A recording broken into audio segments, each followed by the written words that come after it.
특히 38번은 탈근대 담론으로 로고세라피인데요.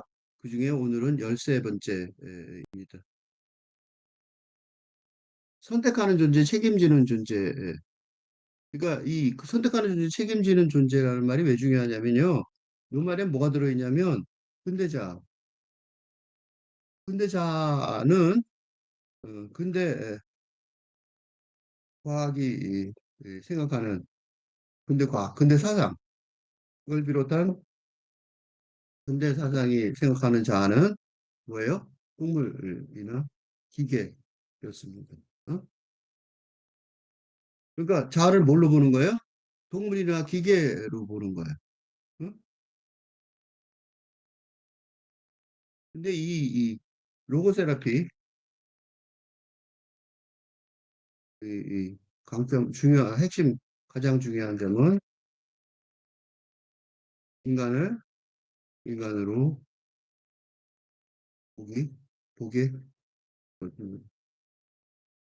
그러니까 이 기계나 동물이라고 여겨지니까 실존적 공허, 특히 그, 근대적인 세계관이 붕괴하는 상황 속에서 뭐예요? 세상이 무너지잖아. 그지? 그, 어, 살고 있는, 사는 집이 예, 무너지는 상황이니까 혈전적 경우, 봉호, 그것도 그리고 동물이나 기계라고 여겨지니까 어, 대체, 대처할 방법도 모르는 실정이니까 대부분, 그러니까 생각도 하지 않고 살아가는 사람은 그래도 어, 문제가 없겠지만 이제 뭐 상관 있어요? 생각을 제대로 하기 시작한다면 하는 대부분의 사람에게는 실존적 공허감을 감이 기게 생기기 생기기 마련입니다. 그지? 이런 난경 앞에서 어? 아우슈비츠 우리 경험에서 배운 빅터 프랭클은 그런 그런 인간 사람이 사람으로 사람처럼 음, 대처해야 한다는 것을 배워보았습니다. 어? 그러니까 삶의 의미를 향한 삶이죠. 의미를 향한 의지가 중요한 대처법이라는 것이 것입니다. 어? 그래서 뭐예요? 어, 살아가면서 겪는 사람 살면서 겪는 사태, 예? 어? 행위자로서 어? 윤리, 도덕적 판단을 내리는 행위자로서 행위를 선택하고 그 선택에 책임을 지는 존재가 되어야 한다는 것. 즉, 근대적인 자아상과를 벗어나서 인간답게 살아가기 시작해야 실존적 공허감에 늪에서 빠져나올 수 있다는 사실을 발견하는 것이. 이게 가장 중요한 공헌이죠. 이게 빅터 프랭클이 유명한 이유예요. 그래서 제목이 선택하는 존재, 책임지는 존재 이렇게 쓴 거예요. 이게 그 빅터 프랭클의 중요한 주장이죠. 그래서 그렇게 안 하는 그 신경적 숙목론의 심리주의는 뭐냐면 근대자아죠, 그지? 근대자아관을 가진, 그러니까 기계랑 뭐 그런 거, 동물, 그 19세기 말과 20세기 초의 인간상 그거죠. 그래서 뭐를 보냐면 인간을 여러 가지 매여 있는 존재, 구속하는 것들의 무기력, 그 동물이나 기계로 본 거예요. 인간을 그러니까 그걸 인간적으로 표현하면 뭐 생물학적, 심리적인 건 사회적인 게 매여 있는 존재. 그러니까 매여 있는 존재가 뭐예요? 동물처럼 매여 있고 기계처럼 적용하고 동물과 기계라고 보면 돼요. 그래서 뭐 좋은 말로 포장을 막 해놨는데 사실은 니들은 시키는 대로 해. 이게 어디서 느꼈어요? 학교에서 느꼈죠? 중고등학교 다니면서 초등학교 다니면서 그러잖아요. 어? 초등학교 가면요. 학교에 가다 놓고 학생 몇 명 안 돼요, 요새. 그런데도 선생님한테 하는 줄 아세요? 가만히 앉아 있어 그런다고. 애들 왔다 갔다 해도 되는 넓은 공간이 있는데도 가만히 앉아 있으래. 얘는 꼼짝 말고 있어. 넌 기계 부품이야. 이런 거죠. 그게 근대 교육의 목적이거든요. 기계 부품. 군대 사병, 이런 거, 병사, 이런 거죠. 그 학생을 병사 취급하는 거죠. 그래서 이게 뭐냐면 인간은 본래 자연이라는 본질. 인간은 그 동물처럼 매여 있고 뭐 목매어서 있는 그 염소가 아니라고 인간은 기계처럼 가만히 있는 존재가 아니라고. 그러니까 이 구속된 것, 그죠? 거기서 자유로워야 되고 그 동물적 자연. 이때 자연도 좋은 자연이고 나쁜 자연이지 여기서 동물적 자연이란 말이죠. 영의 자유, 영이 있단 말이죠. 영혼이 있다는 거죠. 심리학만 그런 게 아니라 생물학, 사회주의도 마찬가지였단 말이죠. 공동체도. 이게 지금도 계속 내려오고 있죠. 교도소를 닮은, 교도소와 군대를 닮은 군대 학교. 네, 모습, 작용. 애들이 그러니까 학교를 싫어하지. 배우는 걸 싫어하는 사람이 어딨냐고. 근데 애들이 싫어한다. 엄청나게 잘못하는 거죠. 그 꼬마 애들이 뭘 한다고 싫어. 그래서 존재의 자아 초월이 부정될 때, 그러니까 인간이 그 영혼이 있는 걸 부정될 때 스스로 존재는 스스로 왜곡되고 물신화하며 물건이 되고 단순한 사물이 된다는 거죠. 동물과 기계로 된다는 거지. 그래서 인간 존재가 뭐가 돼요? 탈인격화. 인격을 가진 존재. 인격을 가진 존재는 뭐예요? 선택하고 책임질 수 있는 존재잖아요. 그걸 다른 말로 하면 객관에 결부되어 있는 것이 주관이고 주관의 특성이고 어, 가치와 의미라는 형태로 의도적인 대상에 결부된 게 인간의 특징이기 때문에 이 뱅뱅 돌려서 얘기했는데 간단해요. 주관, 인간의 주관적인 거를 뭘로 만들어? 객관적인 대상으로. 객관은 뭐예요? 기계적인,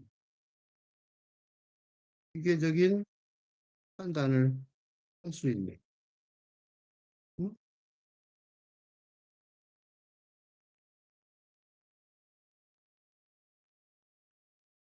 자유분방한 주관인데. 그치? 뭐든지 할 수 있는 건데. 그지?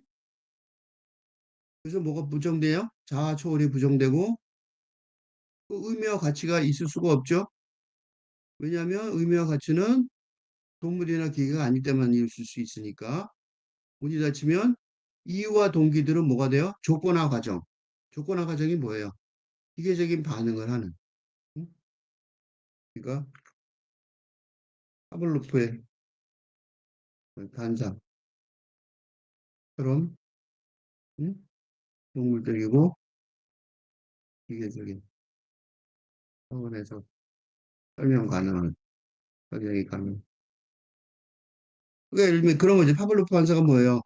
매일 6시에 밥을 줬어. 그럼 다음날 6시 되면 동물들 어떻게 한다? 침을 흘린다는 거예요. 모두 그렇다? 인간도 그렇다는 거예요. 이게 뭔지 아세요? 이게 교육이론이에요. 응? 교육이론. 그러니까 애들이 지금도 그러고 있어. 그래갖고 뭐야 상장 주고, 그지? 왜요? 상장 주면 그거 하고 싶어 하겠지. 걔네들은 뭐야? 그냥 동물 같은 녀석들이니까. 그게 조건화 과정이에요. A에 좀 B 한다는 거야. 원숭이 실험할 때 원숭이 실험하고 뭐가 달라? 그치? 얼마나 이거 하나만 이거 이렇게 얘기하니까 하나만 얘기해 드릴게. 조삼모사라는 거 있죠? 조삼모사. 조삼모사가 뭐냐면 원숭이들이 여기 밑에 보세요. 어, 도토리 아침에 세 개, 저녁에 네 개 주겠다니까 원숭이들이 적다고 화를 냈어요. 그러니까 아침에 네 개 주니까 저녁에 세 개씩 준다고 좋아하니까 좋아했다는 거. 아침 많이 주니까. 조삼모사. 나쁜 정치인은 홍태. 이거. 응? 이게 조건화예요. 조삼모사. 누구한테 실험한 건데? 원숭이. 사람 뭘로 취급하는 거야? 원숭이 취급하는 거죠. 어? 원숭이. 우리의 생태에 관한 오하에. 지금 미국 대통령 트럼프가 하는 것도 그런 거죠. 국민들한테 미국 대통령 내가 트럼프를 자꾸 뭐라 하냐면 미국 국민들은 원숭이 취급하고 있는 거예요. 응? 트럼프 대통령. 응? 응? 국민들한테 뭐라 그러는 줄 알아? 아, 우리가 그지? 한국에다가 뭐야? 관세를 높이면 미국이 이익이야 이렇게 얘기한단 말이죠. 어? 이제 관세 전쟁을 이게 바로 조삼모사예요. 야, 관세에서 들어오지. 그럼 우리가 세금을 많이 걸 거 아니야. 왜 안 돼요? 세금을 내서 물가가 올라가면 가난한 사람은 죽어나는 거잖아. 조삼모사죠? 정확한 조삼모사예요. 그 무슨 소리냐면 자기네 국민들을 원숭이 취급하는 거야. 사람으로 취급 안 하는 거예요. 얼마나 나쁜 그지? 근데 그게 왜 근데 더 웃긴 게 뭐야? 그러면 미국 국민이나 사람들이 우리가 원숭이냐? 우린 사람이지. 그래야 되는데 그게 근대 정치니까. 응? 근대 정치적 정치학을 논리에 이게 뭐지? 근대 사회주의. 그지? 사회학이죠, 이거. 그지? 응? 응. 이게 그냥 니들 진짜 바보야 그런 게 아니라 이게 학문적인 논리에 따라 누가 그렇게 해준다고. 그것보다 심각한 얘기예요. 조건화와 인간 조작, 매니플레이션. 사람들을 조작하는 거예요. 응? 그런데 이게 우리는 그럼 안 하냐? 해요. 숨은 설득자라는 말을 여기 썼어요. 히든 펄슈에이더. 이게 뭐냐면 미국 심리학자 벤스 패커드가 카드가 1957년 동명의 책을 출간해서 상업 광고가 소비자를 의식과 무관하게 소비로 유도하는 심리 분석이에요. 우리 많이 하죠. 두존구? 그것도 이거죠. 두존구.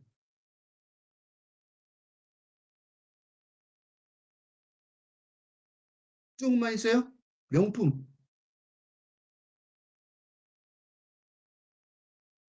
응? 쿠키죠. 두존 쿠키. 좋은 건지 안 좋은지 못하게 자기가 설득당했는지 모르는 거예요. 뭐를 노리는 거야? 조작, 매니플레이션, 인간 조작을 노리는 거예요. 그러니까 더 웃기는 거는 이거가 사람들이요, 인간관계에서도 이래요. 상대방을 조작하려고 그래. 뭐 하려고 그러는 게 아니라, 관계를 맺으려는 게 아니라, 조작하는 버릇들이 굉장히 많아요. 그럼 막 관계가 부서지고 무너질 텐데, 그걸 알게 되면 그럴 거 아니에요. 내가 너 원숭이야? 이렇게 되는 거잖아. 그지? 그런데 대부분의 사람들이 그런 조작에 의존적이니까, 자기도 조작을 당하면서 상대방도 조작하는 거야.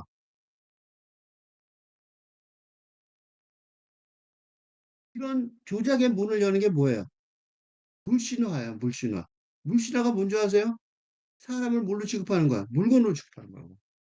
사람을 물건으로 취급하는 물씨나 사장이 인간 조작의 조작 행위의 인간 기초. 어? 이게 상업, 음, 자본주의 체제, 상업 활동, 또 뭐예요? 언론, 상업, 정치, 상업 활동 등에서, 그지? 등의 기본적인 행태예요.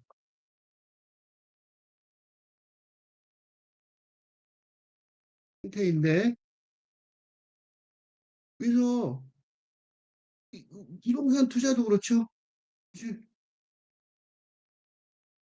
그래서 대통령이 좀 그걸 알죠. 그래갖고 어떻게 조작하지 마 이거죠. 응? 집값 무의미하게 무식하게 올리는 거에 대해서 조작한다는 사실을 폭로해버린 거죠. 이제 더 문제가 뭐냐면 더 큰 문제는 이런 류의 이익 추구 행위, 비인간적인 이익 추구 행위가 사적인 인간관계에서도 이런 종류의 이익 추구 행위는 그러니까 즉 다시 말해서 뭐야? 이런 종류 비인간적인 뭐야? 응? 비인간적인 돈만 벌면 속여도 된다. 응. 거의 이런 거죠. 이슈가 사적인 인간관계에서도 자주 적용된다는 데 있습니다. 이는 뭐예요? 다소간의 이득이 처음에는 땡길지 몰라도 결국은 인간관계가 funge하는데 기여할 것이고 더 큰 문제는 자기가 상대방을 물건 취급한다는 사실을 의식하고 있으니까 뭐예요? 외로하고 누구도 누구에게도 마음을 터놓고 살지 못하니까 외롭다고 느끼지 않을 수 없습니다.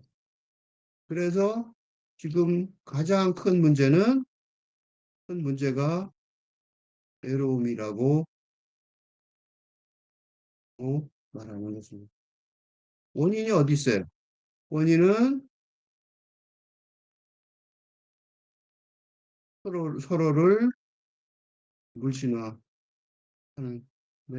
데에서 비롯합니다. 그러니까 사람인데 상대방이 하찮은 동물이나 기계로 취급한다는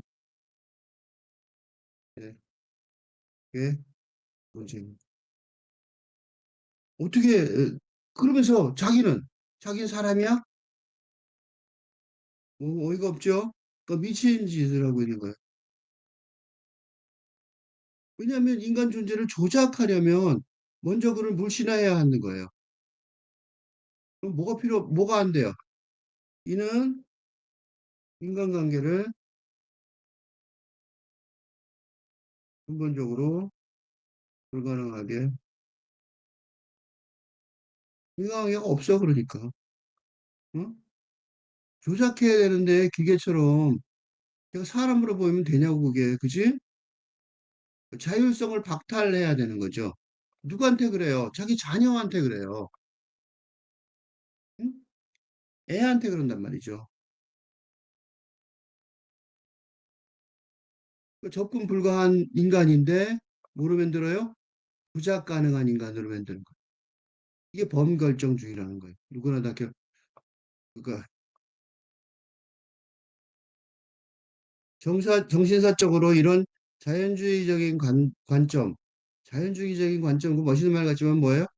동물로 취급하는, 그지? 관점의 반작용으로 인간됨의 기본적인 인간됨, 뭐가 아니다? 기계와 동물이 아니다. 즉 자연이 인간을 구속하지만 그에 대해 인간은 자유롭다는 사실을 다시금 환가하자고 촉구하는 목소리가 있었던 것은 놀랄 일이 아니다. 인간은 원래 책임지는 존재라는 사실. 그러니까 책임을 지지 않으려고 하다 보니까 그렇게 된 것 같아요. 그러니까 첫 번째 이런 거 벗어나려면 뭐부터 해야 돼요? 내 행동에 내가 책임져야 되죠. 뭐라든지. 그리고 의식하는 존재라는 사실을 이제 할 수가 없죠. 왜냐하면 실존 철학이 그런 거죠. 인간 존재가 어떻다? 수이 제네리스, 즉 그 자체로 똑똑하고 유일무이하다는 존재 형식. 실존주의가 뭐를 했냐면 인간 존재가 아무 생각이 없는 존재가 아니라는 사실을 밝혀낸 거예요. 그러다 보니까 어떻게 돼요? 와, 지금 세상에 뭐야 이거? 다 기계랑 동물로 취급하네. 그러면 공허하죠. 이게 무슨 사는 세상이야. 그죠? 사랑하는 사람도 나를 조작하려고 그러고, 그지? 내 자율성을 인정해주지 않고, 사랑한다는 게 왜 중요해요? 접근 불가한 사람이라서 중요한 거란 말이에요. 그리고 사랑을 설명하면 이렇게 돼요. 진정한 사랑은 접근 불가한 존재들끼리에서만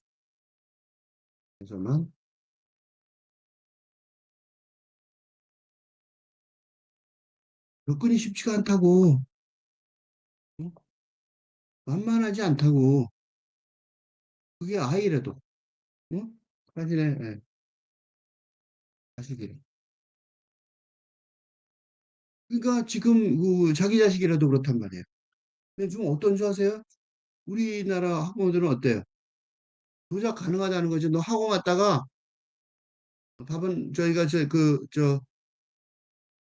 뭐 편의점 사 먹고 몇 시까지 공부하고 어쩌고. 너 그거 좋아하니? 라고 물어보는 사람도 없는 것 같아요. 그러면 그 자식이 진정한 사랑을 할 수 있을까? 부모를? 결국은 무슨, 무슨 노력을 하는지 알 수가 없죠? 자기를 싫어하게 만드는 노력을 하고 있는 거죠. 나중에. 나를 뭘로 본 거야? 기계나 동물로 본 거잖아. 그럼 내가 어떻게 인간적으로 다시 사랑하냐고. 사랑을 돌려주냐고. 야스퍼스는 인간의 존재를 결정하는 존재라고 명명한다. 어릴 때, 그래서 내가 무슨 얘기하다 어릴 때 아이가 어릴 때 놀랬는데, 놀러 가는데 아이한테 물어봤다고 옆에서 친구가 뭐라 그러더라고요. 그냥 따라가면 되지. 근데 사실 놀러 가는 거 아이를 위해서 가는 거 아닌가? 물론 나도 다 잘한 것 같진 않지만, 그래. 단순히 존재하는 것이 아니라 기계나 동물로 무엇으로 존재할 것을 결정하는 존재. 빅터 프랭클이 영혼을 치유하는 의사. 의사도 영혼을 치유해야 된다는 거예요. 왜 영혼을 치유해요? 접근 불가한 존재가 바로 영혼이잖아. 그지? 육체는 현실 세계 육체는 접근할 수 있잖아. 근데 영혼을 치유하는 의사는 인간의 자유는 신체적 자유, 심리적 자유, 사회적 자유는 어떤 조건으로부터의 자유가 아니라는 거예요. 어떤 것으로부터의 자유가 아니라는 거예요. 어떤 것으로의 자유. 즉, 다시 말해서 뭘로 가는지 모르는 자유라는 거지. 그러니까 어떤 태도를 취할 수 있는 자유예요. 조건에 대해서. 그러니까 모든 조건, 어떤 조건이든지 자기가 태도를 취할 수 있잖아. 그게 아무리 좋은 거라도 안 한다는 고만인 거지. 이런 차원의 자유로 나눠을 때 비로소 인간은 진정한 인간으로 드러납니다. 이러한 상황을 명확히 함으로써 인간 행동의 윤리적 판단이 비로소 가능해집니다. 그전엔 가능하지 않아요. 그전에 한 거는 그래서 정치적 무기력, 극단적 정치 대립이 전 세계적으로 유행하는데 이는 윤리적 판단, 능력을 포기했기 때문에 대중이. 그지? 어? 그러니까 정치가들이 지배 세력이 지배 세력이 근대 국가의 지배 세력이 대중의 의견을 물어볼 필요가 없다고 생각하게 만들었기 때문에. 그런데 민주주의의 핵심 원리는 국민 저항권입니다. 이런 국민 저항권이 유의미하게 작동되는 유일한 국가가 촛불혁명과 친위 쿠데타를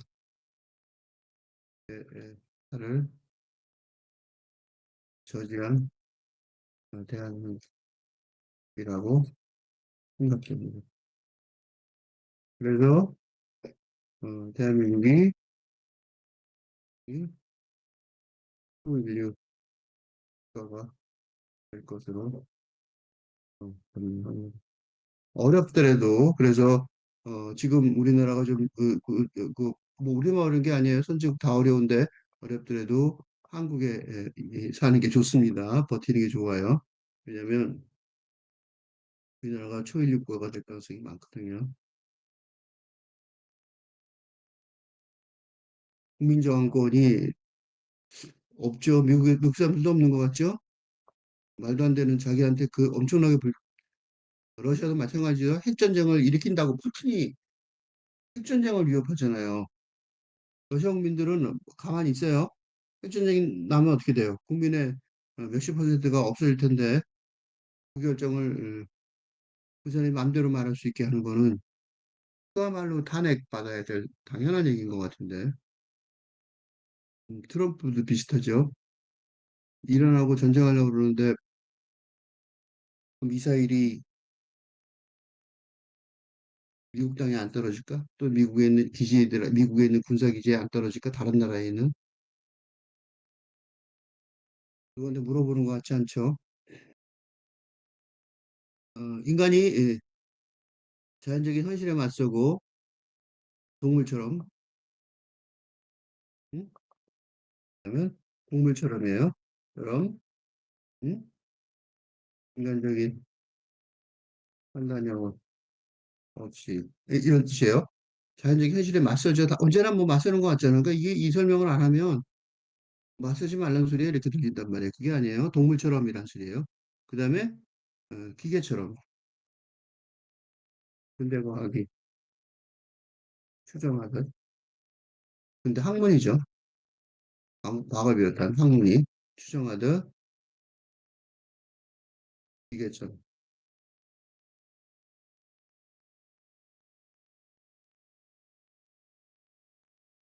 대신에 생물적, 사회적, 심리적 유형에 매여 살거나. 그러니까 심리적인 요새 MBTI도 비슷하죠. 그러니까 사람들이 당연히 나는 어떤 일부야. 나는 똑똑한 사람이 아니야. 그렇게 얘기해요. 근데 이러면 MBTI나 T처럼 MBTI나 뭐 뱀띠, 등처럼 분류하는 건 그지? 비과학입니다. 왜냐하면 10여 개로 인류 전체 비슷하게 같은 부류로 이, 음, 뱀띠가 몇 명쯤 될까? 뭐 12지니까 12분의 1이잖아. 그럼 인류가 12분의 1이 다 똑같다고? 운명이? 성격이? 그런 유형이라는 게 그거야, 이게. 응? 또 혈액형. 혈액형도 그렇죠. B형. 혈액형 4개밖에 안 되죠. 혈액형 A형은 이래, B형은 이래. A형이 인류에 몇 명이서 60억 인류에 20억 없는 A, 15억? 5분의 1이니까? 15억이 같단 말이야? 그치? 유형에 매여 살리는 건 웃기는 얘기예요. 그런 제약에 또 맹목적으로 순종하는. 이게 뭐랑 비슷해요? 그, 정치적으로 여당, 야당, 그거랑 비슷하죠? 그지? 또, 여야로 나누는 것도. 응? 비과학적이거나 무리한 자극, 방송. 여당 아니면 야당이 어디 있어? 그치? 나머지는 없는 거야? 국민은 딱 이로 둘로 나누는 거야? 다 유형 문제예요. 그지? 그 뭐로 생각하는 거야, 인간을? 줄 세우는 기계나 동물로 생각하는 거야. 근데 중요한 건 뭐냐? 그런 제약에 맹목적으로 순응하는 지금 현재 문제가 뭐냐면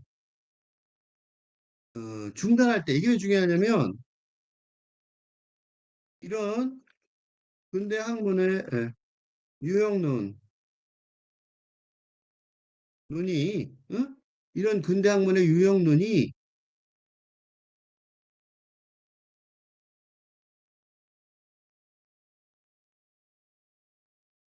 실존 이게 1940 50년대 실존주의 철학에서부터 사상에서부터 실존적 공허감만 불러일으킨다는 사실이 확인되었는데도 아직까지 그런 식으로 어, 인식하고 있다는 것이 그지? 아직 그러는 거야. 아직도 그런단 말이야. 그지? 그리고 어떻게 돼요? 이런 근대적 사고 체계를 거부하면서 아직 새로운 밝은 체계가 없지만 그럼에도 개인적으로 용감하게 추구해 나가면서 어떻게 돼요? 도덕적 판단을 해야 된다는 거야. 내가 알아서 예를 들어 동성애자들처럼 장애인들처럼 그래서 장애인들 그러죠? 어, 외모적으로 수용할 수 없는 거야. 무조건 억압하니까. 그래야 된다는 거야, 다. 그지? 그래서 인간 본연의 능력을 인정해야만 비로소 의미를 지닌다. 이 말이 중요해요. 앞에 뭐든지. 공론화 책임이나 일상에서 다루어지는 개념들은, 즉 무슨 소리예요? 뭐든지. 인간 본연의 능력을 인정해야만 의미가 있는 거예요. 왜?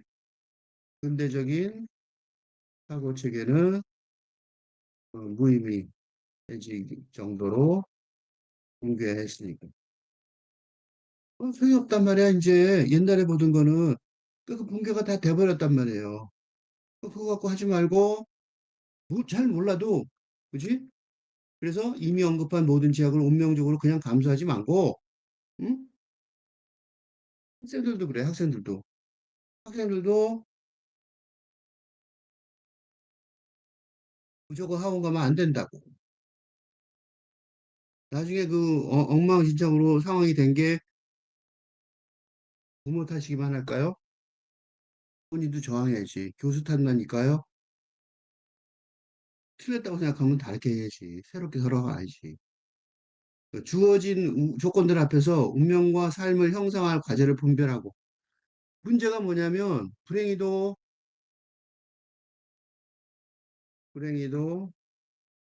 근대적인 세계관을 대체할 새로운 할근대적인 인식 체계가 아직 없지만 음? 그래, 응? 그러면 다른 방법, 다른 길이 없으니까, 그지? 또 다른 길이 없으니까 벤처 사업을 하는 것처럼 인생을 살아가면서, 응? 나도 벤처 사업가야. 그러니까 내 인생은 벤처야. 라고 생각하라는 거예요. 응? 근데 우리나라에서는 벤처하는 애들만 그렇게 하라고 그러죠? 아니에요. 다 그래야 돼요.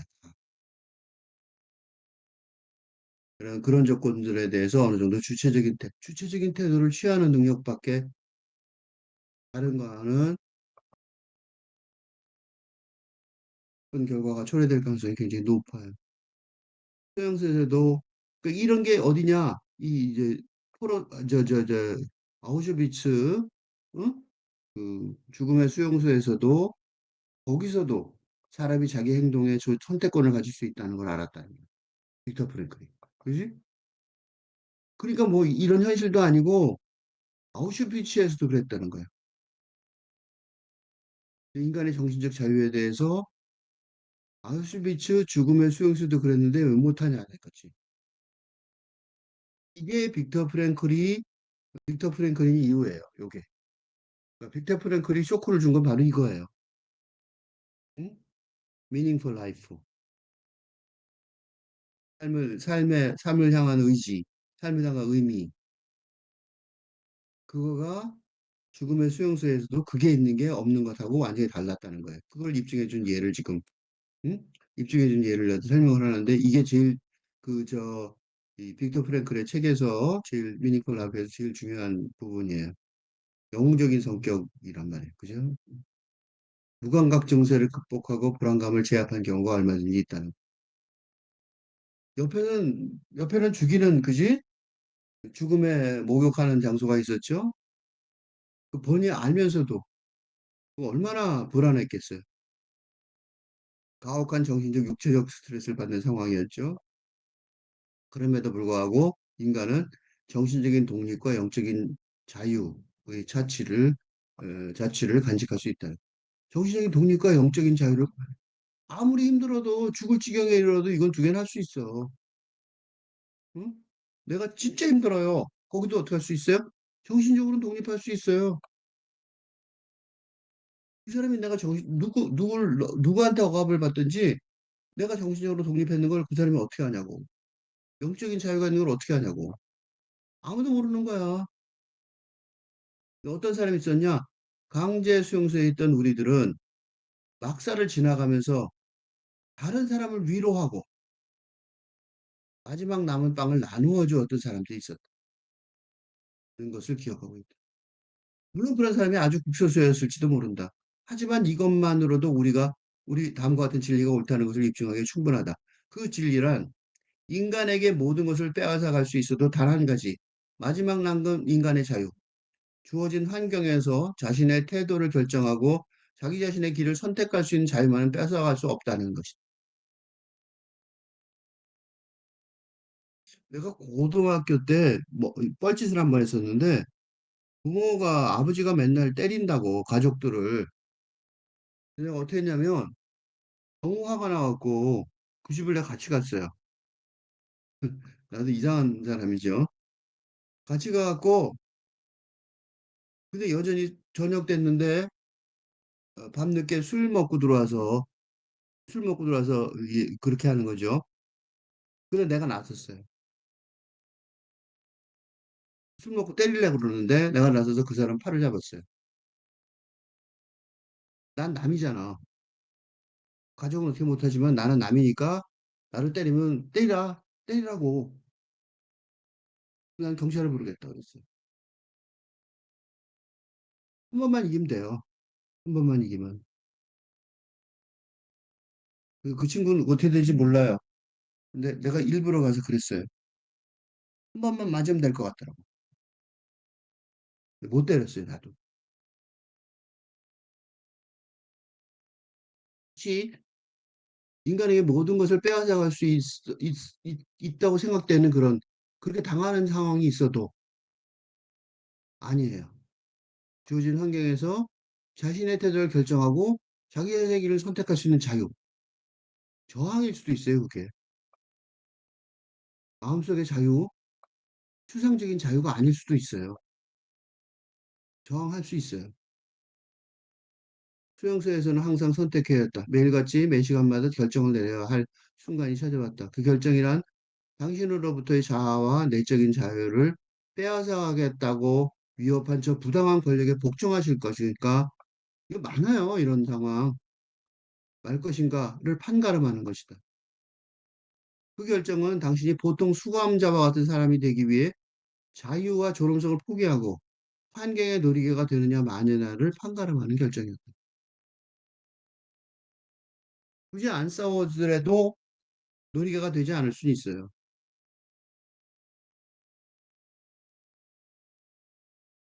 이런 관점에서 볼 때 강제 수용소 수감자들이 보이는 심리적 반응은 어떤 물리적 사회적 조건에 대한 단순한 표현 이상의 의미를 갖는다.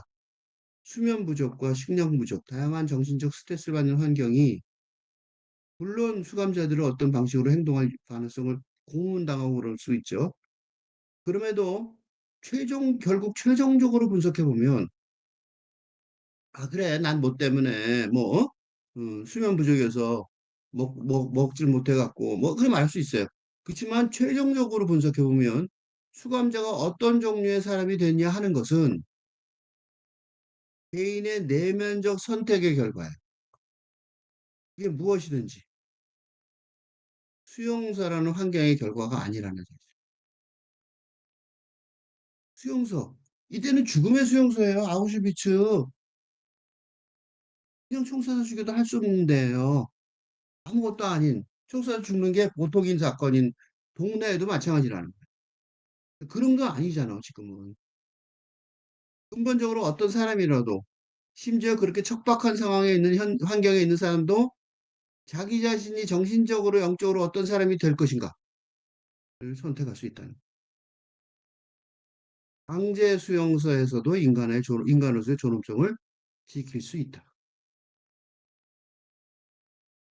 이때부터 사는 거예요. 이때부터. 좋은 상황에서도 버리는 사람, 이 존엄성을 버린 사람은 많아요.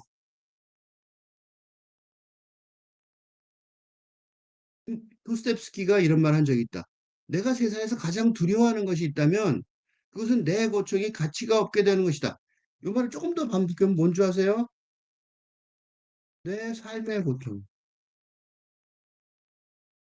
삶이 고통의 바다라면 내 삶이 전부 가치가 없게 되는 것이 가장 두려워하는 것이 되어야 한다. 응? 뭐가 두렵냐고. 이게 제일 두렵잖아. 쓰레기처럼 살았다. 그치? 내 인생이, 내 삶이 무기입니다. 되어버린 게 두려운 하는 두려운 것이 되어야. 어? 왜 살았는지 모르는 겠는 사람이 되어버린다면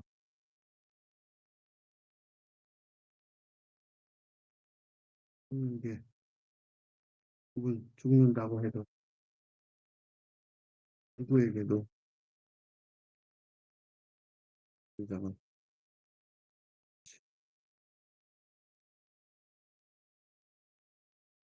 이게 제일 두려운 거 아니에요? 결국 누구나 먼지가 되어버릴 텐데 이전에 먼지 이전에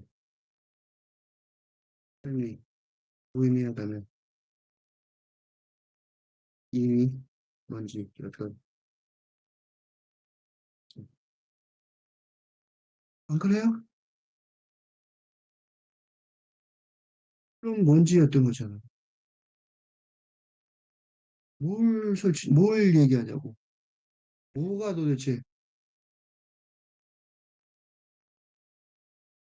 이런 관점에서 보면 돈과 명예와 권력이 아니라 이 더 중요하다는 사실을 확인할 수 있어. 그지? 돈과 명예와 권력은 다 한꺼번에 같이 먼지가 되죠. 수용소에서 남을 위해 희생한 사람들이 있었는데 그들과 친해진 후 나는 도스토옙스키의 이 말을 자주 머릿속에 떠올렸다. 수용소에서 그들이 했던 행동, 그들이 겪었던 시련과 죽음은 하나의 사실, 즉 마지막 남은 내면의 자유를 결코 빼앗을 수 없다는 사실을 증언해 준다. 그들의 시련은 가치 있는 것이었고 남이 볼 것도 없죠. 자기가 알죠. 그들이 고통을 참고 견뎌낸 것은 순수한 내적인 성취의 결과라고 할 수 있다. 삶을 의미 있고 목적 있는 것으로 만드는 것. 이것이 바로 빼앗기지 않은 영혼의 자유이다. 선택하는 존재, 책임지는 존재가 될 수 있게 하는 내면의 자유의 힘. 이거야말로 로고세라피 치료법의 핵심 근거예요. 나는 그런 환자에게 이런 얘기를 들려준다.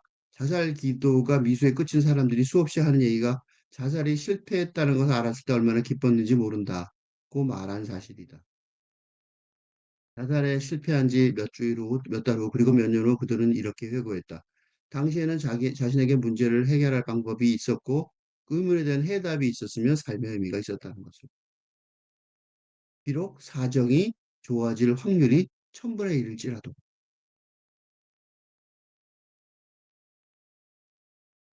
라는 말을 이었다. 그런 일이 당신에게 어느 날 조만간 일어나지 않으리라는 보장이 어디 있습니까? 우선은 그런 일어나는 날이 있는지 보기 위해 살아야 하고, 그런 날이 밝아오는 것을 보기 위해 살아남아야 합니다. 그리고 지금부터는 살아남아야 할 책임감이 당신을 그대로 내버려 두지는 않을 겁니다. 나는 나도 이런 비슷한 거 있었어요. 아주 힘든 시절에 이런 생각을 했습니다. 이런 마음을 먹은 거죠. 언젠가 죽게 될 텐데, 죽은 다음에 염라대왕을 만난다면 물어보고 싶어요. 내게 삶의 의미가 있습니다. 내가 삶을 의미 있게 살 수 있는 기회를 왜 주지 않은 내게 그런 기회를 조금이라도 준다면 최선을 쓸 것이다. 라고 질문할 수 있었어요.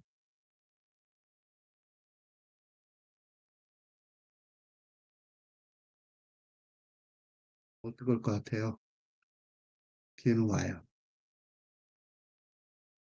그런데 기회가 누구지? 응?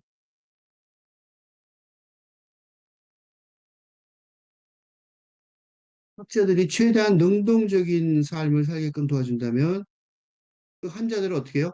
견디는 자가 아니라 행동하는 자가 되게 하고자 한다면 환자들은 자기 자신을 가치 실현 가능성에 책임 있는 존재임을 경험하게 하는 거죠. 무의미하게 사는 사람이 아니라는 거야. 그리고 실현할 책임 있는 과제는 사람마다 다르다. 몰라. 다 각자 몫이 있다고. 그럼 어떻게 해라? 이건 내가 했던 얘기 비슷하게 했어요. 인생을 두 번째 살고 있는 것처럼 살아라. 한번 죽었다고 생각하고 그러면 지금 당신이 막 하려고 하는 행동이 첫 번째 인생에서 이미 그릇되게 행동했던 바로 그 행동이라고 생각해봐라. 그랬되게 했지만 두 번째는 제대로 하고 싶을 거 아니에요. 그지? 의미 있게 하고 싶을 거 아니에요. 그 제대로 의미 있게 하려고 노력하면 된다는 거. 위와 같은 행동 강령에도 로고세라피가 책임감을 강조한다는 사실이 잘 드러나 있다. 로고세라피는 환자가 무엇을 책임져야 하는지 분명히 깨닫도록 하고자 노력하지만 무엇을 위해 무엇에 대해 누구에게 책임져야 하는 문제는 전적으로 환자 스스로의 판단에 맡깁니다. 자기 삶을 단지 자신에게 부과되는 임무의 관점에서 해석하지 않고 임무를 부과한 사람의 관점에서 그러니까 나 수동적으로 하는 게 아니죠. 내가 임무를 부과하는 거죠. 그러니까 자기 삶의 과제에서 사회에 대한 책임을 찾을 것인지 아니면 양심에 대한 책임에서 찾을 것인지 스스로 몫이란 말이에요. 운명은 중력이 붙들어 매고 있는 땅처럼 인간에게 속하는 것이다. 중력이 없으면 걷는 것이 불가능하다. 그러니까 운명은 있어요. 처지가. 우리는 운명을 우리가 서 있는 땅처럼 되어야 한다. 땅, 즉 자유를 위한 도약판처럼 말이다. 운명이 없는 자유는 불가능하다. 자유는 운명 앞에서의 자유를 따릅니다. 운명에 대해 자유로운 태도를 취하는 건 말이다. 그렇게 생각하면 인간은 정말 자유로워요. 진공 속에서 자유여행을 하는 게 아니라 구속에 둘러싸여 있지만 이런 구속은 자유의 시작점이란 말이죠. 자유는 구속을 존재로 하고 구속에 의존해 있다. 그러나 이런 의존성이 종속성을 의미하지 자유의 구속을 할 수밖에 없어요. 구속에 당하고 뭐 우리가 모든 문제를 마음대로 할 수는 없잖아. 종속되지만 않으면 된다는 거야. 노예가 되지만 않으면 되는 거야. 주인의식, 그죠? 그래서 불교에 이런 말이 있어요. 수처잡주. 제일 좋아하는 말 중에 아는데 수가 이게 따라가다는 뜻인데 그냥 한국말을 나중에 찾아보세요. 내가 그냥 말을만 해줄게. 입처계진. 장소에 처하면 주인을 만들고 입처계진. 장소에 들어가면 진리를 펼친다. 이게 그 선불교의 출세합시 입처계신이라는 그 화두가 하나 있는데 여기서 중요한 말은 주인이에요. 주인의식. 주인의식. 뭐가 반대예요? 노예, 노예의식이 아닌 주인의식을 무조건 하세요. 왜요? 노예라고 생각해봐. 누가 해주지도 않거든. 그잖아. 내가 노예예요. 그렇다고 누가 봐주냐고. 그 주인의식을 가지라고. 그냥 하면 돼. 그러니까 의존하는 거는 그 한계. 그러니까 의존성은 뭐냐면 운명에, 그지? 운명의 한계에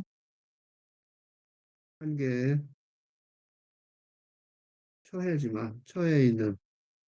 그건 할 수 없죠. 사람이니까 두 발로 쓰잖아. 날개도 없지. 우리는 하늘을 못 날아가잖아. 그런 걸 할 수 없단 말이죠. 그렇지만 노예처럼, 그지? 노예 같은. 노예같이 하면 해결될 거로 착각하는 사람이 참 많아요. 그 옆에서 주인의식 가지고 하려고 그러면 말려요. 근데 말린다고 해결이 되냐고. 그래서 인간이 걷는 땅을 걸으면서 이미 초월되면 만큼 땅은 도약의 토대가 된다. 이- 인간을 정의하자고 한다면 인간은 그를 규정하는 것, 생물학적, 심리적, 사회적 유형으로 규정되는 것에 매몰될 수 없다. 인간 전체는 사실에 기반을 두는 존재가 아니라 선택 능력이 있는 존재다. 인간이 책임지는 것은 인간이 자유로운 존재이기 때문입니다.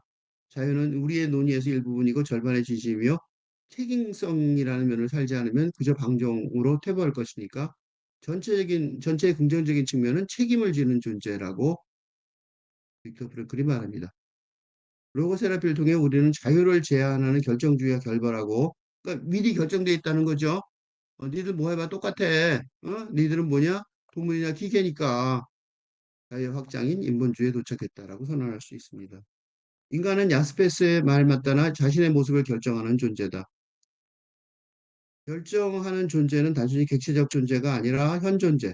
이 현존재는 현재죠. 현재에 존재하는 거죠. 현재 이 자리.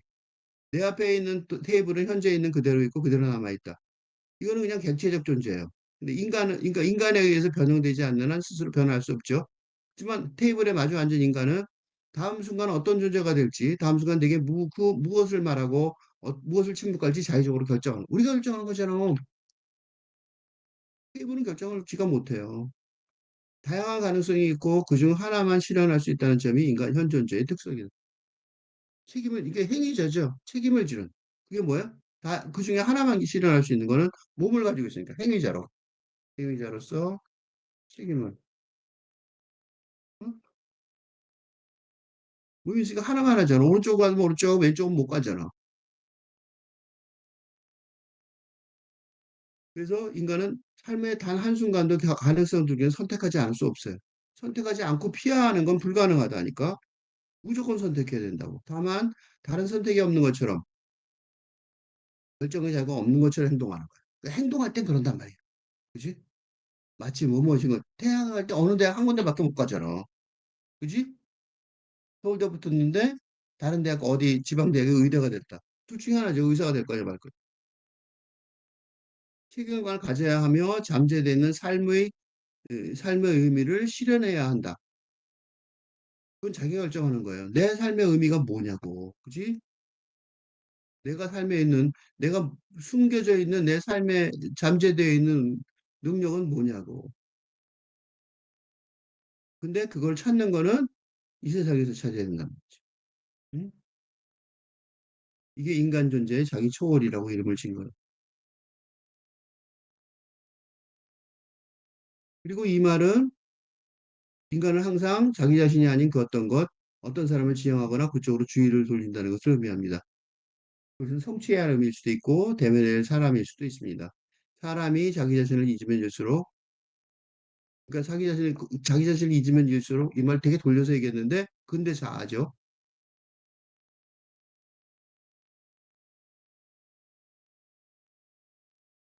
근대적인 자아에 집착하는 거죠.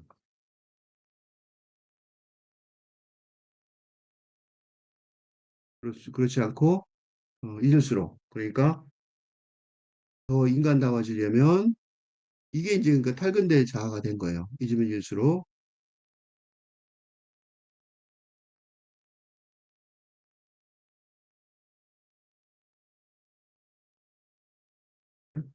영적 인식하는. 어? 그러니까 육체적인 차원, 육계하고 물질적인 게 근대 자아잖아요.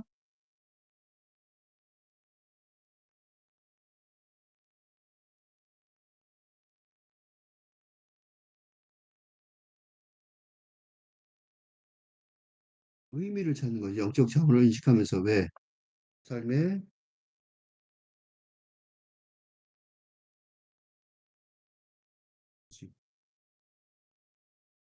추구하는 게 더 낫겠다. 의지를 바라면서 그렇으니까. 그러려니까 영적 차원을 추구하게 되겠죠. 영적 차원을 인식하면서 잊으면 잊을수록. 그러니까 봉사란 말이 튀어나온 거예요. 봉사란 말 때문에 그랬어요. 봉사가 왜 갑자기 봉사야? 그런데 사랑 얘기 나오고. 그리고 이건 뭐냐면 일과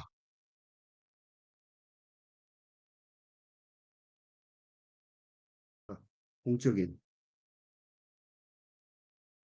그래서 일과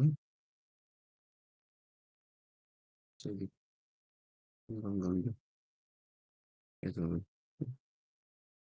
사랑과 일이에요. 사랑과 일에서 의미를 찾으면 돼. 한마디로 얘기하면 그렇죠? 사랑과 일에서 의미를 찾으면. 이렇게 정의를 빅터 프랭클이 하고 있어요. 그러면 더 잘 실현할 수 있다는 게 무슨 소리냐면 더 잘 실현하는 게 자, 성공과 자, 행복, 모습이 자기 자신을 잘 실현하는 게 행복하고 성공한 거죠. 내가 뭘로 태어났어? 그걸로 하면 되는 거야. 그게 무슨 대통령이 아니어도 괜찮단 말이죠. 그거로 그래요? 음, 음, 음, 이제 또 질문보다는 음, 음. 제가 이해한 괜찮아요. 건데, 음, 그러니까, 어, 그 의미 있는 삶을 선택하고 책임지는데, 이, 그러니까, 음, 반성이, 그러니까 이유 없는 반성이 음, 걸림돌이 되는 것 음. 같다는 생각이 들었어요. 어, 좋아요. 그러니까 이제 특히 이 근대 시대에는 어, 이 그 반성이라는 행위가 이 동물이나 기계로 여겨온 인간 자아한테 음, 규칙을 근대 시대가 음, 만들어 온 규칙을 어긴 거에 대한 반성을 하도록 음. 만들어 왔으니까 잠깐만. 근대 시대가 만들어 온 규칙을 어긴 거에 지키, 대한 반성.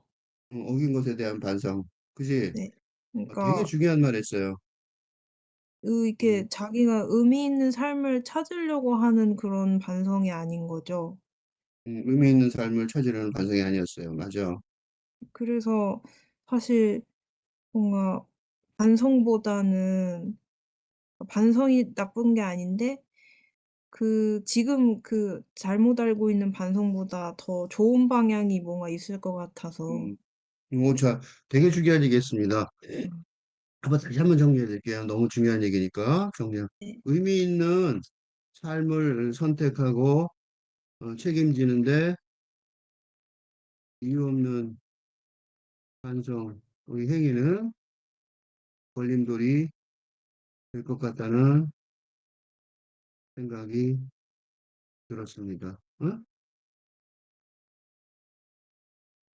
네, 특히 근대 시대 동안 반성이라는 행위가 동물이나 기계로 여겨온 인간 자아에게 근대 시대가 만들어 온 규칙을 어긴 것에 대한 반성을 의미했기 때문입니다. 어? 음. 의미 있는 삶을, 삶을 찾으려는 반성이 아니었던 것입니다. 그래서 어, 근대적인 반성보다 더 나은 어, 뭐랄까, 표현이 필요한 듯 합니다. 그지? 음. 음. 바로 이은지 위원의 이런 혼란, 이런 이은지 위원의 이런 지적, 어? 을 하기 위해서 이 글을 어, 쓰는 중입니다. 이 글의 큰 제목이 최근대 담론으로 읽는, 최근대 담론으로 읽는 로고 테라피입니다.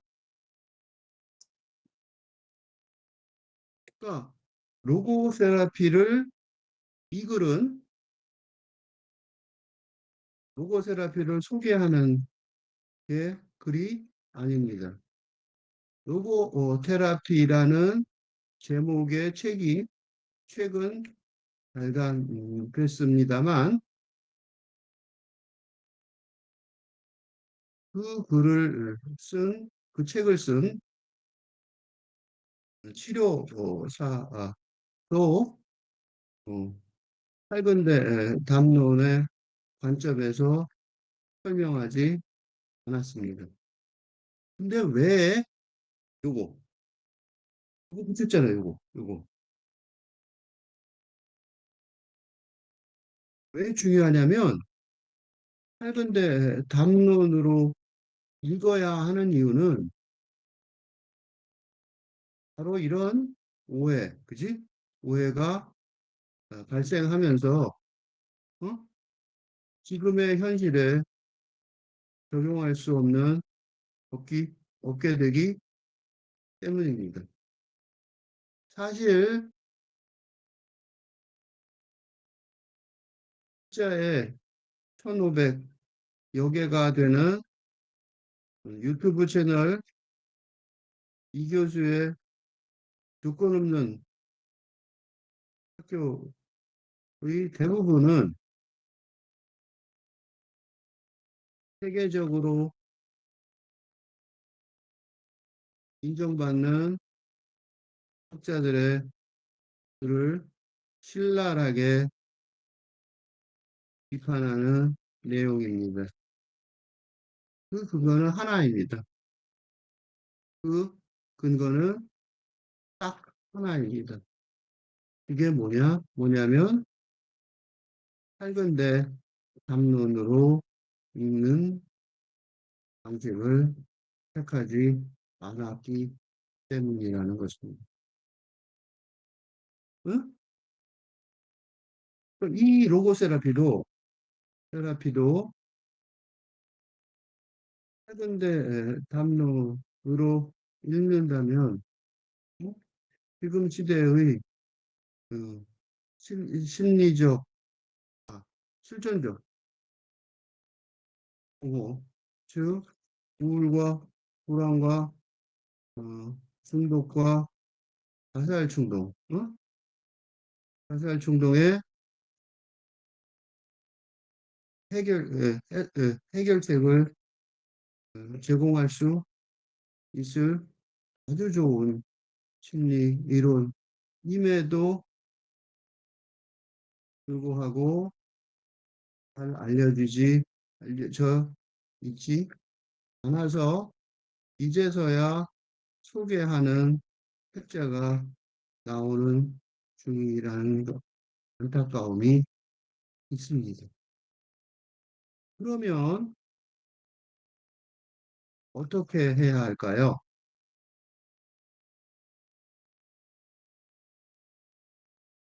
역사의식, historical consciousness가 가장 중요합니다. 근대 시대 동안의 학문이 지금 무의미해진 건 이제 근대 시대가 아니기 때문입니다. 근대적인 거대 서사, 취업, 결혼, 출산, 응? 그지? 의 길이 어, 거의 무의미 보장되지 않는 거죠.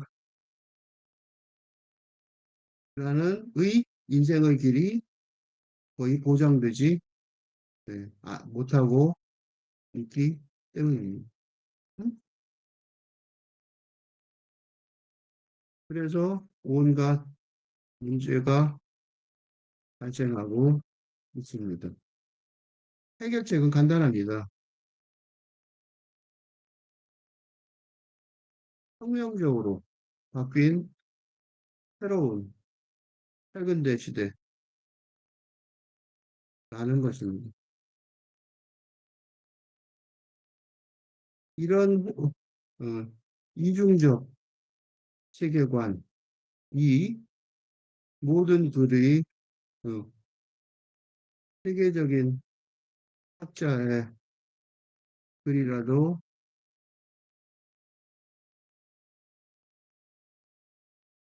혼란, 이해하기 어려울 정도로 혼란스러운 이유입니다. 이 이중적인 세계관의 인식 부족이. 요컨대 완성이라는 단어 하나만 또 이은지 의원이 날카롭게 지적하듯 하나도 이중적입니다. 근대 시대 동안 완성은 학교 교육에서 많이 들었던 어? 현대적인 세계관, 즉 동물이나 기계로 한정되는데 저항하는 학생들에게 교사가 가장 많이 했던 말입니다. 그 현대 국가의 현대 자본주의 국가에 잠자코 봉사하는 군인, 군인이나 납세자 등 잠자코 봉사하는 어, 사람을 으로 키우는 근대 교육 기관이니까 교사가 교도소의 간수처럼 행동했던 것입니다. 응? 그러니까 이게 익숙한 말이에요. 응? 이은지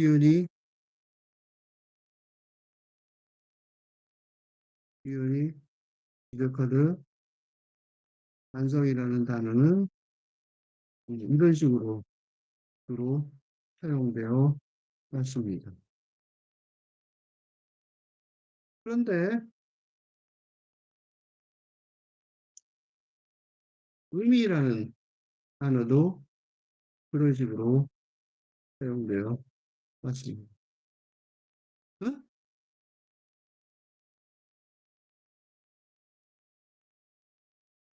빅터 프랭클이 말하는 의미는 영적인 것입니다.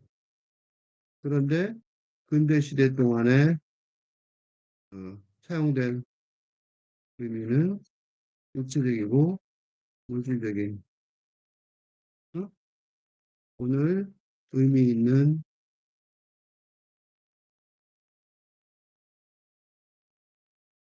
일을 했습니다. 하고 말할 때 그건 물질적인 이득이 있었다는 뜻이 맞습니다.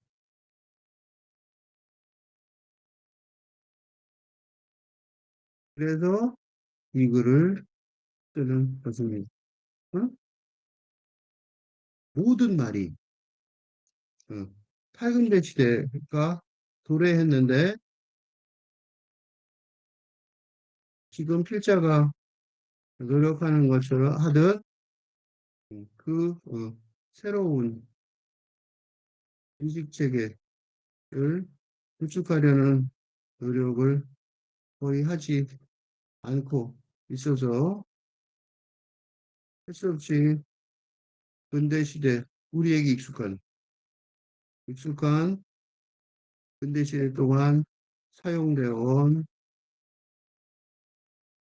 개념을 그대로 사용하고 사용하고 하면서 사용하며 짧은데 사상을 설명하려고 하는 주의이기 때문에 역설적, 패러독시칼, 그지? 그래서 역설이라는 단어 많이 써요. 패러독스. 그러니까 아이러니. 이게 뭐야 다.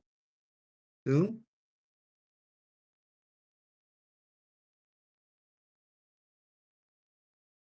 등 이중적인 단어의 이중적인 의미가 동시에 드러난다는 수사법이 그, 사용되면 됩니다. 그런데 그렇지만 역설이나 아이러니 정도가 아니라 모든 단어의 이중적인 의미가, 즉 근대적인 의미, 통상적으로 보통 사용되어 오던 근대적인 의미와 이제부터 새롭게 사용해야 할 탈근대적인 의미가 어? 함께 있다고, 일단은 역사의식을 가져야 합니다. 근대적인 건 구체적이고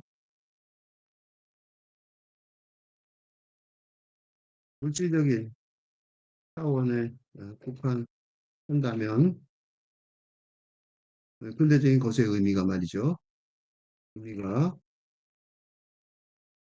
탈근대적인 것의 의미는 그것을 포함하지만 또 뭘로? 영적인 차원을 으로 초월하는 어, 것입니다. 예를 들어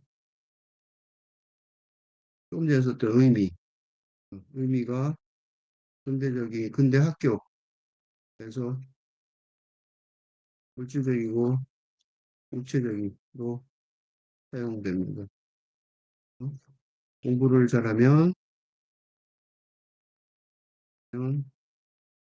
아내, 아내의 얼굴이 바뀐다. 예, 라는 남학교 교실에 이게 진짜 있었어요. 3학년 교실에 고3, 고3 남학생 교실에 그분이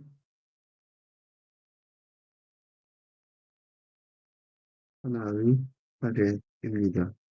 즉, 공부를 잘하며 잘해서 서희 대학에 가면 응? 돈을 많이 벌 것이고, 그러면 육체적으로 예쁜 을 만날 기회가 가진다는 말입니다. 그리고 경제적인 차원에서는 아주 설득력이 있습니다. 그런데 문제는 그런 공부의 의미만으로는 충분하지 않은, 뭐가? 성공과 행복을 위해 충분하지 않은 게 최근 내 시대인 지금의 상황이라는 것입니다. 그러니까 영적인 의미, 즉 영적 차원에서의 의미를 가진 과 영적 차원까지 서로 사랑하는 사적인 인간관계가 없다면 행복, 진정한 행복을 기대하기 어렵고 진정한 성공이라고 할 수도 없기 때문입니다. 그죠? 이런 설명의 표를 반성에서도 적용할 수 있습니다. 응? 군대 학교 교사의 경우의 반성이 일체적이고 물질적인 차원에서 말해진다면 응? 실제가 빅터 프랭클의 로고 테라피를 짧은데 또 읽으면서 말한 반성은 영적 차원에서의 라고 할 수 있습니다. 음, 로고 세라피 하나만 그리고 이거를 쓰지만 사실은 모든 글에서도 마찬가지로 어, 이거야 이런 식으로 음, 마찬가지로 이런 식으로 읽어야 합니다. 그리고 이런 역사의식을 가진 이게 고명론이라고 그러거든요. 옛 이름 이론, 즉 근대적인 용어를 쓰기는 하지만 근대적인 영적인 의미로 근대적인 물질적이고 육체적인 차원의 용어를 쓰기는 하지만 영적인 차원의 뭐라고 해석해야 한다는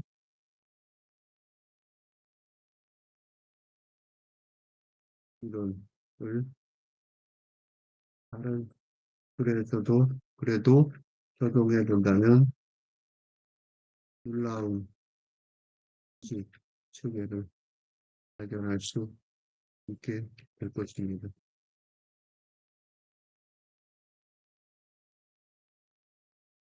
그리고 이는 비즈니스에서도 성공할 수 있는 비법입니다. 돈벌이 비즈니스라고 말하지 않고 돈벌이라고 그럴게요. 돈벌이. 그것도 성공할 수 있는 비결이에요. 돈을 많이 벌려면 이렇게 해야 돼요. 돈을 많이 벌려면 이걸 볼 수 있으면 돼요. 뭐든지. AI뿐만 아니라 AI와 로봇에서뿐 아니라 어? 후천구 어? 후천구 활동에서도 마찬가지로 박물관 소확행이 바로 그런 것입니다. 어? 그러니까 쓸데없이 비싼 그렇지만 조금 있다가 불필요해질 물건에 집착하는 이유는 대중이 그지? 뭐 해줘서 그래요?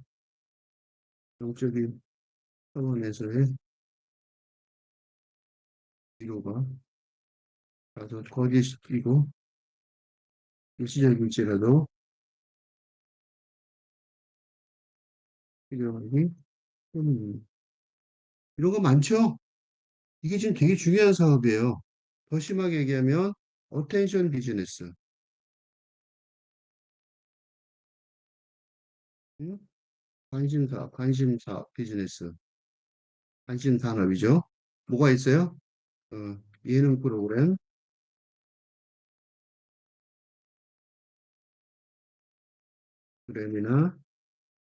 SNS, 관심 비즈니스가 전적인 허무함, 실존적 공허의 현실을 일시적으로 망각하게 해주기 때문에 큰 돈을 벌고 있습니다. 지하철에서 보세요, 사람들. 그지? 게임이나. 게임도 많죠? 많죠? 그, 그지? 근데 여긴 영적 차원의 필요성을 부정적이든 긍정적으로든 이용하고 있는, 그렇죠? 부정적이든 긍정적이든, 그지? 이용하는 중이에요. 어? 그래서 SNS 같은 데를 비판하는 이유가 있어요. 응? 부정적으로, 그죠? 이용한다고 그래서. 그래서 애들 어떻게 해요? 그래서 오스트레일리아에서 15세 이하 청소년의 SNS 금지 정책이 평가를 어? 왜 그걸 좋다고 생각해요? 부정적으로 애들이, 그지? 애들을 부정적으로 사용하고 있으니까 애들은 교육이 안 되는 거죠. 우리나라도 지금 문제죠. 지금 우리나라도 한국에서도 문해력 크게 문제가 되고 있는데 그 해결책이 나오지 않고 있습니다. 왜 안 나와요? 이 문제를 가 군대 교육이 아닌 아니라 8군데 교육의 차원에서 검토되지 또 있기 때문입니다. 그러니까 국어 성적이 문제라고만 검토하니까 연구하니까 어, 공방비 상태인 거지. 이것도 연구하려면 이렇게 연구해야 돼요. 그지? 그거는 다 똑같아요. 그러니까 내가 지금 로고 세라피만 설명하고 있지만 모든 문제를 설명할 수 있어요. 모든 문제를. 세상이 그렇게 바뀌고 있으니까. 그죠? 음.